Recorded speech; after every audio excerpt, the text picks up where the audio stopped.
Hi Preggy family, this is Crystal and thank you for watching and tuning in. If you haven't already, go ahead and subscribe below and like this video if you want to see more content on the motherhood journey, plant-based pregnancy and more. So let's get right into it. I am sharing my birth story. So this is my son Logan. You say hi. Let's put that down. You say hi. Wave. There you go, big boy. You say hi. Good job. Well, this is my son, Logan. He is 8 months and almost 9 next month. So, this journey. Well, obviously, everything that I was hoping and planned for didn't happen according to plan, right? You know, you have this plan that you want to have a natural birth. I definitely had done my research, everything prior to. I was against medicine. I was against hospital. I really wanted to go the all natural route, just for the benefits that there were for Black women and your health overall, and just the recovery process, and just not having to be medicated during a whole natural experience that I know God intended for my body to go through. So everybody, I'm not against medicine or hospitals at all, obviously, because I did have my son in the hospital. But I did want to kind of just share some insight on some things that, you know, just if you are looking to go that natural route, what was helpful and beneficial for me, because I did start off with a doula and a midwife and a birth center, and ended up having to be switched over to a hospital at 37 weeks. So one thing I do want to say is, if you are looking to do a natural birth at a birth center, definitely do your research priorhand on the birth center that you're looking into. I actually did look into the birth center that I wanted to be at originally, and they were not accepting any more births. So that is one thing. They do have a capacity limit. So if you are looking to be, so if you are looking to be a specific birth center, one thing that happened to me was the birth center of my choice was not available, and that really was sad, because I was going to all the classes, seminars, everything that you can prior to, and was not able to actually use them. All right, had to kind of get him down a little bit. So again, one thing that I would do is just highly search the birth centers, see what the ratio is for the midwives and doulas that are there, so that way you can know what their capacity rank is. And if you are planning, then that is also something that you can just ask in advance, because that's what I did. I actually asked early, like before we got pregnant, and just was seeing, like, you know, what thing, like trying to get quotes and stuff like that, and they actually would not seem to ask me, like, well, how far along are you? And I was like, well, I'm not pregnant yet. And they were just like, okay, well, when you're 8 weeks, then that's when they will be able to kind of go further with a plan, because they like to wait till after really the first trimester to kind of take on those, take you through those next steps. So that was one thing I learned. Another thing, insurance. So if you are looking to go through your insurance, definitely research. I was back and forth with our insurance, writing letters and everything, just to see what the reason was, because we got denied. And it's like, okay, well, our coverage shows that, you know, we're eligible, and they were saying it wasn't a legitimate reason because it's not a because it's a birth center and not a hospital.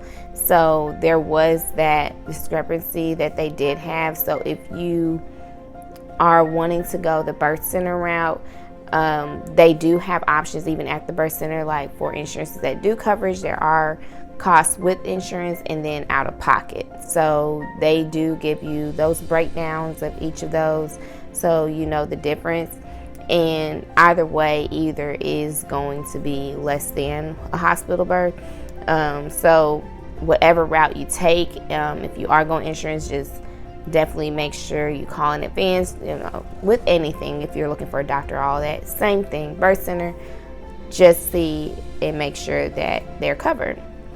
I did not find a lot in the area of where I am that did cover with my insurance, so that they allowed for a birth center to be under. So that was also another thing. It was just like, okay, the support of birth centers like is not really there yet. Insurance does not consider them like a priority to be covered, even though it is a part of birth. It is a part of bringing life, and that I kind of find was messed up, but that is also something to know. Another thing, so pros and cons. So pro, I did have a doula. My doula was amazing. She actually was with me the entire time. Even when things switched up at the end, she still, you know, was there for me and helping me. We still did classes and everything like that together. Even though during the time it was a pandemic, we did a lot of virtual. We did a lot more in conversation, but she did, with social distancing, masks and everything, we did get to meet together. And that also just depends on who you choose for your doula, like what those services are and what they are open and willing to do. So that's just also something just to ask, because me, I wanted to have the in-person because I felt like it was very helpful to be able to kind of take on the different exercises to help with preparation, birth preparation, and then just getting, and it also helped with my husband as well in teaching him the different exercises that we needed to do to prepare for the birth. So just another food for thought with the doula. Now the midwife. So the birth center we went to, they were fine. I will not bash like that they were just horrible, but there are some things that I wish that could have been different, or that they could have provided that would have helped better our situation to where things kind of had a switch in the end. So one thing I will say is the childbirth education classes that are offered with the birth center. The birth center I had, they did offer that, and that was very, very helpful. It comes with a booklet, pamphlet, and then even all the appointments at the birth center were in person, very personable time-wise. I think it was like 45 minutes, got to hear the heartbeat, baby, everything, do the sounds and hear and do those checks and see how far we're coming along. Any questions I had, I was able to get those answers, so I didn't feel like just a number walking in there and just kind of being rushed out. So that was a plus.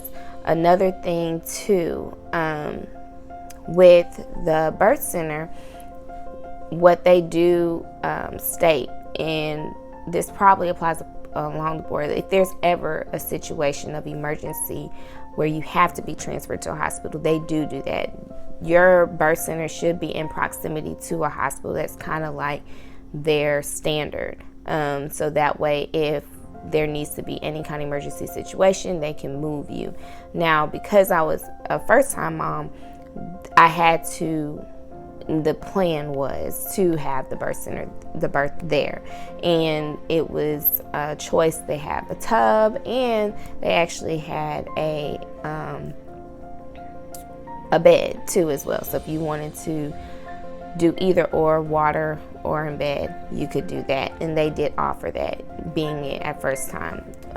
Another thing was that we actually had to go and see a specialist. So everything was fine up to the 37-week point. In between all this, of course we were going to the ultrasound tech to do our updated photos to see the gender, to see the anatomy, 20-week anatomy check, and then it was like 2 more like you could do for like the 3D photos, and then like a final one. But that was pretty much it as far as the ultrasounds go. But that was a different location that they sent us to.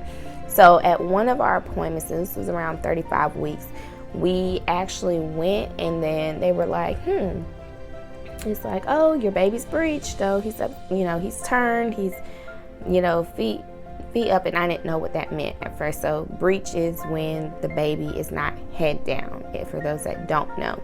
So when hearing that, I was like, okay, so what does that mean? And like, well, he's got time to flip, he's got time to turn, things can happen. So they give you exercises to do. They're called breech exercises, which help allow you to be in different positions that help turn your baby. And they were emphasizing like, when that happens, then the baby drops and you'll feel it, you'll notice the change and all of that. So we tried that. We're like, okay, well, let's see.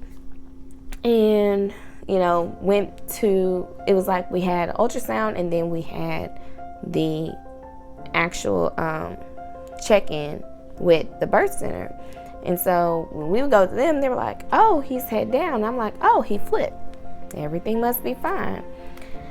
Well, we go 37-week check, and they were like, they're like, when are you due? And it's like, oh, May. And they're like, are you sure? Like, what did they tell you your birthday, your due date was? They're like, it doesn't add up. So apparently between the national growth chart scans things, they have different weights and sizes that you're supposed to be at certain weeks.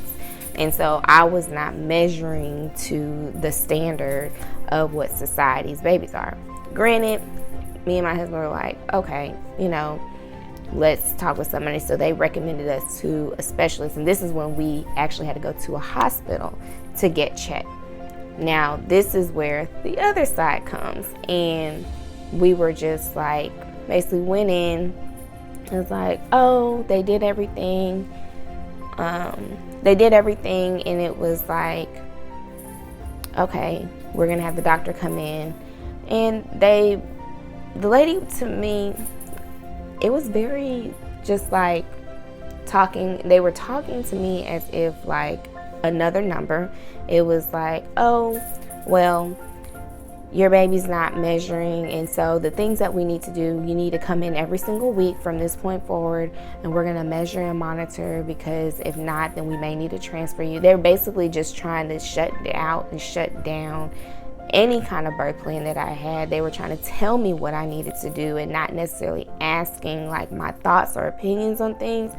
And even my husband was like, okay, like, we're gonna do what we need to do. You told us what needs to happen. Because basically it was like, I just probably need to eat more. I was still exercising and running. So, that was also playing a factor into everything at this point. It's like I was still very active. And so it was just more like, you need to eat more, or we need to get you up, because right now it's like, anything can happen. You can lose your baby. You can do this, like just negativity. I walked out of there really angry. We both were. And they were like, okay, go up to the front, schedule an appointment. We scheduled it, but I canceled it. I did not go because I was like, number one, I did not feel comfortable. Number two, it was just very like anything we had to say, she had a rebuttal for it. It's like, I am plant-based, so I'm like, my diet could have something to do with it. Number three, me and my husband, we are not huge people. We're both like short. We're not like, my husband's like 5'7", I'm 5'3". So I'm like, we don't expect our baby to be very long in that regard. It's like, you know, my husband, we asked very valid questions, and she really didn't have any answers. She's like, well, this is just what it is. Like, this is where you need to be at. It doesn't matter what diet you have or what, how big you are. It's like, you're not meeting the goal. Like, you're not at the goal of what you need to be at. So you need to come in every week and we're going to do something else. And I was like, no, I'm good. You're good. And that was the end of that. So we didn't go back. We stayed our course. And then it was still the birth center. It was always like we were asking them, because we kept being told like our birth due date did not match our baby's weight. And so that was like another conflict that we were just kind of like, well, what is it? It was a lot of back and forth. And then it was a lot of feedback we were getting from the ultrasound people, that they were like, birth centers, like they always don't catch things. And then we're not trying to figure out like a solution to make sure that you're okay and everything like that. And granted, that's fine. Like, I get it. But at this point, we're both like tired. We're like, okay, what is it? So long story short, we ended up actually having to go see another specialist because he was still breached. And that was what the ultrasound people did. The birth center, to me, they didn't have an ultrasound station to check the baby, which was something that we both were like, that was kind of a flag that stood out to us from this whole experience.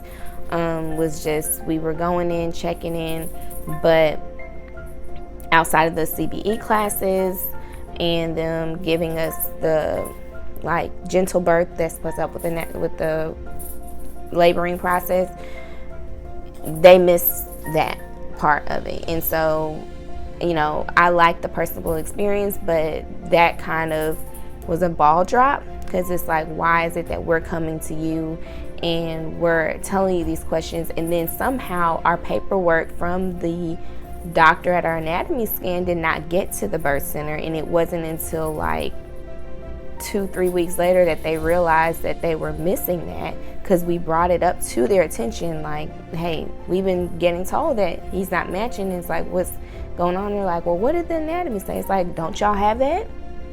Like, where is it? Like, why is it that we're telling you when you should have my charts, you should have my records? And apparently the doctor never sent it, because I guess we never went back. And so they just kind of basically left it as is and didn't bother to send our results to them. And so that was another issue. And it was just kind of like, okay, there are two people at fault here. Like, y'all dropped the ball by not having it and not realizing y'all didn't have it. And now we're at 37 weeks. My baby's still breached. He's not apparently the size he is. And we need to come up with something. But the good thing was, we were actually recommended to the doctor that actually delivered my baby. He was amazing. We were able to go ahead and get scheduled with him.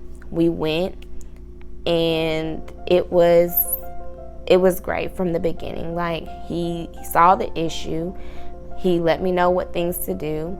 I basically was told to sit my butt down, so no more running. And this is at 37, like I said, 37, 38 weeks now. And what the thing that they were going to try is like, okay, the next week I did what he told me to do, and everything was like, oh, he's on the right track. He's growing. He's, doing good. And it's like, wow, this was all that it took this whole entire time, and nobody could tell us this but you. So stayed the course. Next issue was just that he was still breached, and they were like, we can do an inversion, which is basically when the doctor, it's a procedure they do where they actually turn your baby so that he can be face down. And so they were going to give it another week, and this was again at 37, so give it another week for him to turn to see where he's at. And if he wasn't head down in that week time, then they would schedule me for an inversion. Now, these exercises, y'all, they had me doing this. I was doing them faithfully around the clock every 4 hours or so. Like they tell you 3 times a day. So morning, afternoon, evening. That was my ritual. I was like, he's going to turn. I'm going to have a natural birth. Like, I'm not going to have a C-section, because that was something he mentioned. He's like, well, I was like, what if he doesn't? And he's like, I mean, we're going to have to do a cesarean. And I think that's when I just kind of like broke down, because I was like, I don't want that. So he's like, okay, well, I mean, we got a plan. At the 38-week check, did another ultrasound, and something was different. And I'm sorry, I'm kind of getting emotional. I could see on the monitor, like, it was like the red and blue marks, and I could see where Logan was, and I was like, what's going on? And then he was like, My mom was with me at this time. She came to this appointment, and he let me know that the umbilical cord was wrapped twice around Logan's neck, and he was also in a transverse position, which is like a sideways inside. So he's like sitting up, but sideways, and he was still like butt down. And he said, you're ineligible for a natural birth, a vaginal birth, because at this point, the umbilical cord being wrapped twice, I'm not even eligible for an inversion to turn him, because anything can happen and they don't want there to be a problem with him or something happen to him, because they don't know what direction or how tight the cord is. They can't, that's nothing you can see. And I lost him. Just even thinking about it in that time, I immediately just like lost all like hope. I was like, oh, this is not happening how I want it. Like, what am I gonna do? Because I don't want a C-section. I don't want medicine. And I was, like I said, I didn't want to do none of it. And that was the only option that I had. And I just, at that point, I was like, you know what? It's okay, Crystal. It's like, God is in control. I'm a believer. And I knew that he would be with me. And so I had nobody to talk to about that.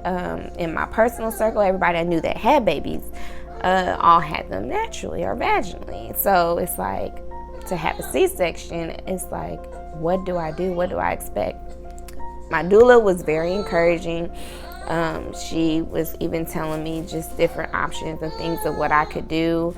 And that was helpful, but it was still just the fact that, like, he has to be here. Like, I have to deliver, but it's going to be the one way that I did not want to have to deliver or have my birth.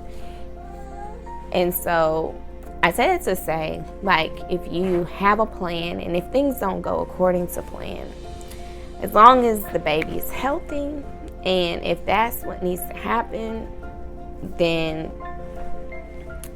by all means, whatever gets your baby safe in here, any delivery, you are still a mother, you are still strong, because I tell you, that recovery process is no joke. It ain't no joke. I would not recommend it again.